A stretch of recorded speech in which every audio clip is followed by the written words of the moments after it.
Happy Holi, happy Holi.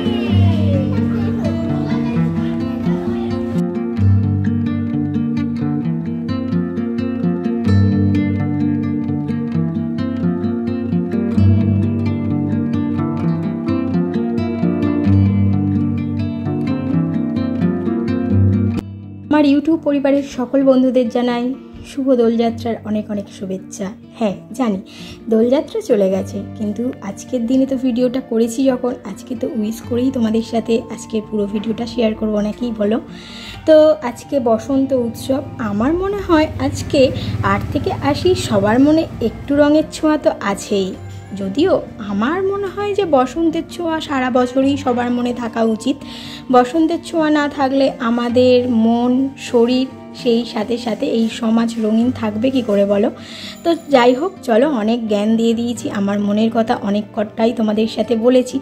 এখানে দেখো ঠাকুরের জন্য আলাদা করে একটুখানি আবির রাখা হলো, আর তারপরে কিন্তু শ্বশুরমশাইয়ের পায়ে আবির ছুঁয়ে হাজব্যান্ড এখন দিল শাশুড়ি মাকে, আর সেই সাথে সাথে রিককেও কিন্তু আবির দেয়া হলো যাতে ঠাকুমার পায়েতে দেয়। ওর কিন্তু বেশ ছোট্ট থেকেই ও কিন্তু আমাদের সাথে আবির খেলে, যেহেতু আমরা বাইরে যাই না। আগে যেতাম বাইরে অনেক রং খেলতাম, এখন সবাই একসাথেই আমরা 4 জনেই রং খেলি। তো এখন যেহেতু ও বাইরে যায় না, সেক্ষেত্রে ওর চোখে মুখে কোথায় রং চলে যাবে সেক্ষেত্রে কোনো ভয় নেই, সেই জন্য ও ছোটো থেকেই কিন্তু এই আবির খেলে। আর আমরা কিন্তু এই হাতে যে কালার রঙগুলো হয় সেগুলো ইউজ করি না, আমরা আবিরটাই নেওয়ার চেষ্টা করি। তবে কিন্তু এখন আবিরেও বেশ রং মাখিয়ে বিক্রি করে।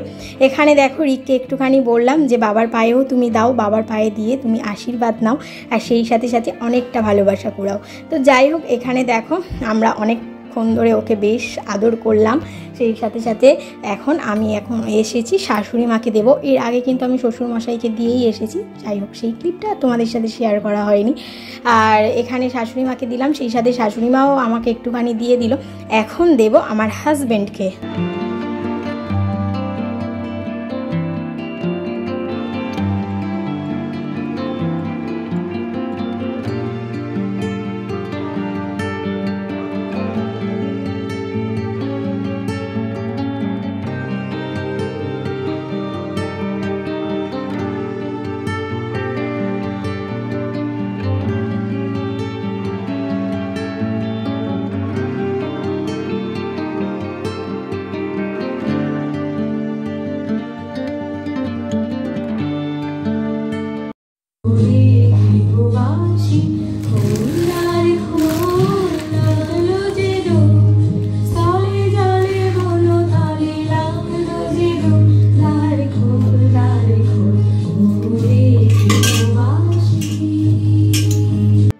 জানোই যে আমার আজকে সেভাবে কোনো রান্না নেই, কালকে রাতেই আমি রান্নাটা সেরে রেখেছি। আর এখন দেখো একটু কিছু বাসন আছে, সেগুলোকেই মেজে নেব। এই যে সকালে চা খাওয়ার বাসন, আগের দিন রাতের যে ভাতের বাসন, সেই সব কিছু।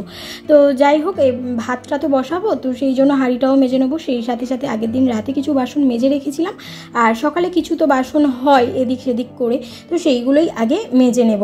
তো প্রথমে যেহেতু হাজব্যান্ড একটু বাইরে যাবে, ও বললো যে সবাই যদি রং লাগিয়ে দেয়, ওই জন্য সবাইকে রং লাগিয়ে তারপর ও গেল। তো এখন হচ্ছে একটুখানি যা হোক অল্প করে একটুখানি মুখটা একটু ধুয়ে নিয়েছি হালকা করে, আর তারপরে কিন্তু এখন আমি চলে এসেছি বাসন মাজতে। যেটুকু রান্নাঘরের কাজ আছে সেটুকু সেরে একেবারে মানে রং খেলবো আর কি। না হলে কি বলো তো, না হলে না আর কাজ না সেরে গেলে অনেকটাই আমার মনে হয় যে মানে ঠিকঠাকভাবে রঙও খেলতে পারি না। আর রং খেলতে না আমার ভীষণ ভালো লাগে, আমি খুব পছন্দ করি এই দোল খেলতে বলতে পারো। তো সেই জন্য আমি আগের দিন রাতেই সব কাজ সেরে রেখেছি, আর যেটুকু কাজ আছে সেটুকু সেরেই তারপরে আমি আবির খেলতে যাব। তো চলো, এদিকে হাজব্যান্ড ওই যে বললাম যে বাইরে গিয়েছিল, তো ও টিফিনের জন্য কেক এনেছে, সেই সাথে ছেলের জন্য কেক এনেছে, একটু চানাচুর এনেছে, এই সবই আর কি, একটুখানি দুধ আনলো। তো এইদিকে দেখো আমি ওকে জিজ্ঞাসা করছি যে কেউ কি তোমাকে রং দিল না? ও কি বললো জানো, বললো না, এখন সবাই ঘরে ঘরেই রং খেলছে হয়তো, তো সেই জন্য কেউ নাকি ওকে আর রং মাখায়নি। আর এদিকে দেখো আমি আগের দিন রাতে একটুখানি মেথি মৌরি ভিজিয়েছিলাম। এইটা সবসময় তোমাদেরকে দেখানো হয় না, কিন্তু কি বলো তো, এই মেথি মৌরি জল যদি আগের দিন রাতে তোমরা একটু ভিজিয়ে রাখো, আর পরের দিন সকালবেলা কিন্তু খুব একটা খালি পেটে না খেলেও চলে, একটু চা বিস্কিট খেয়ে বা হালকা পাতলা কিছু খেয়ে তারপর যদি মেথি মৌরির জলটা খাওয়া যায়, তাহলে কিন্তু শরীর শরীরটা বেশ ঠান্ডা থাকে, বুঝলে তো, পেট ঠান্ডা থাকে বলে। তো সেই জন্য আমি এসে মানে বিয়ে হয়ে আসার পর থেকেই দেখি শাশুড়ি মাকে মাঝে মধ্যেই সপ্তাহে 2-3 বার করে মেথি মৌরির জল ভেজাই। তবে আমি না বেশিরভাগ সময়টাই ভুলে যাই, তবে যখন মনে পড়ে তখন আমি ভিজিয়ে দিই। তো আজ কালকেও ভিজিয়ে দিয়েছিলাম, আর আজকেই দেখো হাজব্যান্ডকে দিয়ে দিলাম, সেই সাথে ছেলেকেও কিন্তু একটুখানি ওকে দিই। তো ও হয়তো খুব একটা পছন্দ করে না, কিন্তু যখন ওকে আমরা কিছু খাওয়ার কথা বলি ও কিন্তু না বলে না, সেটা তিতো হোক কিংবা যে সমস্ত খাবারই হোক, ও কিন্তু সমস্ত মানে আমরা বলি যে ও তোমার শরীরের ক্ষেত্রে উপকারী। এই কথাটা শোনার পরে আর একটুখানি বলার পরে ও কিন্তু খেয়ে নেয়, ও কিন্তু বেশি বায়না করে না। এদিকে দেখো এবারে ওই যে তোমাদেরকে দেখিয়েছিলাম না যে রং ভরার জন্য বেলুন আনা হয়েছে, তো রিকের তো দোল খেলা এবারে রমরমিয়ে, প্রথম বছর পিচকারি, সেই সাথে আবার বেলুন ছুড়বে সবার গায়ে। তো সেই নিয়ে এখন বাবা বসেছে তার পুচকের জন্য এখন বেলুনগুলো রেডি করতে। তো ওর ভিতরে বেলুনগুলোকে দিয়ে পিচকারি দিয়ে রং লাগাচ্ছে। আগের দিন অবশ্য তোমাদের যে পিচকারিটা দিয়ে রং লাগাচ্ছে মানে রং দিচ্ছে আর কি, ওই বেলুনের মধ্যে ভরছে, সেটা কিন্তু দেখানো হয়নি। কেন বলো তো, আগের দিন তো কেনাই হয়নি ওটা, না তার পরের দিন কেনা হয়েছিল। ওই যে বলছিলাম না যে কিভাবে বেলুনগুলোর মধ্যে রং দেওয়া হবে, তো সেই জন্য ও আবার পরের দিন গিয়ে সকালের দিকে একটুখানি এই পিচকারিটা কিনে এনেছে। এদিকে আমি একটা হোয়াইট কালারের চুড়িদার পরে নিয়েছি, পুরো হোয়াইট আমার কাছে নেই, পুরো হোয়াইট কালার থাকলে আমি সেই পুরো হোয়াইট কালারটাই নিতাম মানে পরতাম। তো যাই হোক, যেটুকু হোয়াইটের ছোঁয়া আছে ভালো লাগে আসলে, হোয়াইট কালার ইয়েলো কালার এগুলো পরে না হোলি খেলতে বেশ মজা লাগে। হাজব্যান্ডকে একটা হোয়াইট কালারের মানে গেঞ্জি বের করে দিয়েছি, ওখানে ছেলেকেও হচ্ছে অন্য একটা গেঞ্জি পরেই রেডি করে দিয়েছি, ওরও হোয়াইট কালারের সেভাবে কোনো গেঞ্জি নেই, না হলে দিতাম। হোয়াইট কালারের একটা আছে কিন্তু একদম নতুন, ওই জন্য আর দিলাম না। শাশুড়ি মাকে বললাম তুমি একটা শাড়ি পরো, আর সেই সাথে হোয়াইট কালারের ওই শাড়িটাই বের করে দিলাম। এখানে দেখো এখন আমরা দুজনে একটুখানি এটাকে কি রং খেলা বলা যায়, রং খেলা তো ভূত পেতনি সাজতে হয়, কিন্তু এখানে আমরা দেখো একটু ডিজাইন করে রং খেলছি। কেন বলো তো, প্রথম দিকে অত ভূতনি হওয়ার কোনো প্রয়োজন নেই, প্রথম দিকে একটুখানি হালকা হালকা করে দেবো, তারপর অনেকগুলো রিলস বানাতে হবে না। আর এদিকে দেখো শাশুড়ি মা প্রথম থেকেই বলছে যে তোর এই চশমাটা পরেই কিন্তু আজকে আমি দোল খেলবো। তো আনলাম যে ঠিক আছে চলো, আজকে তোমার যখন মনে হয়েছে। আর ওই সানগ্লাসটা আমার মানে যা বলতে পারো, ওই যে টিকুর বউ আছে না অর্ণিশা, মানে ও আমার যা হয়, তো ও আমাকে পুরুলিয়াতে যখন গিয়েছিলাম তখন ওই চশমাটা আমাকে গিফট করেছিল। তো এদিকে দেখো, এদিকে এখন রিকের হোলি খেলা চলছে, আমাদের সবার হোলি খেলা চলছে। বাবাকে আরও একবার কিন্তু রিক রং মাখাচ্ছে।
আর এই দেখো আমার একটা ফ্রেন্ড চলে এসছে, তো এখন আমরা রিলস বানাতে ব্যস্ত। ও যখন এসেছিলো আর যখন আবির দিয়েছিল তখন অনেকগুলো ফটো তুলেছিলাম, কিন্তু কোনো ভিডিও করা হয়নি। তো সেই জন্য আমি সেই ভিডিও দিতে পারলাম না। তোমাদেরকে সাথে কি করে শেয়ার করবো বলো, যে ও এসেছিলো। তো সেই জন্য ভাবলাম যে রিলসগুলো বানিয়েছি তারই কিছু ক্লিপ তোমাদের সাথে শেয়ার করি। এখানে দেখো ওর ছেলে, আমার ছেলে, আমি আর ও চারজনে মিলে এখন রিলস বানাচ্ছি। আমার ফ্রেন্ড এসেছিল আমাদেরকে ভূতিরি বানাতে। এই দেখো না ডমি কি করছে, দেখো আজকে শুধু নাচ, আজকে সারাদিন শুধু আমরা নেচেছি। ওকে চিন্তা পারছি ফ্রেন্ডস।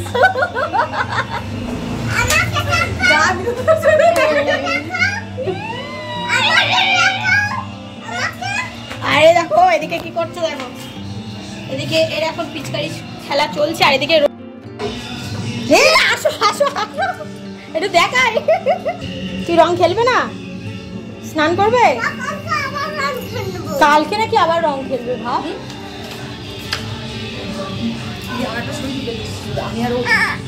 ভাব তাকাও।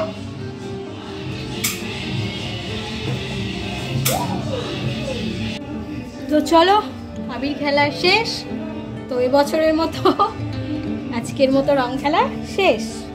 আর এদিকে আরেকজনকে দেখো, ছেলেকে স্নান করিয়ে দিয়েছি এর মাঝেই, আর এখন আবারও সংসারের কাজে লেগে পড়েছে। হ্যাঁ হাই, কেমন আছো? ড্রেন পরিষ্কার করছে, তাকাবে না, একেবারে ও স্নানে যাবে ড্রেন পরিষ্কার করে। আর তো চলো আমি এবার স্নানে যাবো, শাশুড়ি মায়ের স্নান হয়ে গেছে, সেই সাথে ছেলেরও স্নান করা হয়ে গেছে। আর এদিকে দেখছো, এদিকে এখানকার অবস্থা দেখো। আমি যদিও কিন্তু ঘর এখনো পর্যন্ত মুছিনি, আমি জানতামই ঘরের অবস্থা এরকমই হবে, কারণ আবির মেয়েকে ঘরেতে যাতায়াত তো হতেই থাকবে, তো সেই জন্য আমি একদম ঘরটর কিছু মুছিনি। তো এখন ঘর মুছবো, সেই সাথে কিছু জিনিস কাচবো। তো আবিরের যে সমস্ত জিনিসগুলো আজকে কাচবো না, আজকে জাস্ট ধুয়ে রেখে দেবো, আর কালকে কিন্তু এগুলোকে কাচবো। তবে কি বলো তো, বারান্দা বেশ আবির হয়ে গেছে, এগুলোকে এখন ধুয়ে মুছে স্নান করে চলে এসেছি ঠাকুরের পায়ে আবির দেওয়ার জন্য। তো যাই হোক, সব ঠাকুরের পায়ে এবার একটু করে আবির ছুঁয়ে দেব। আর সেই সাথে সাথে আজকে ভিডিওটা এখানে এন্ড করছি, দেখা হচ্ছে পরের দিন আরও ইন্টারেস্টিং ব্লগের সাথে। ততক্ষণে তোমরা সবাই ভালো থেকো, সুস্থ থেকো, আর সেই সাথে তোমাদের হোলি কেমন কাটলো আমাকে কমেন্ট করে জানিও। টাটা।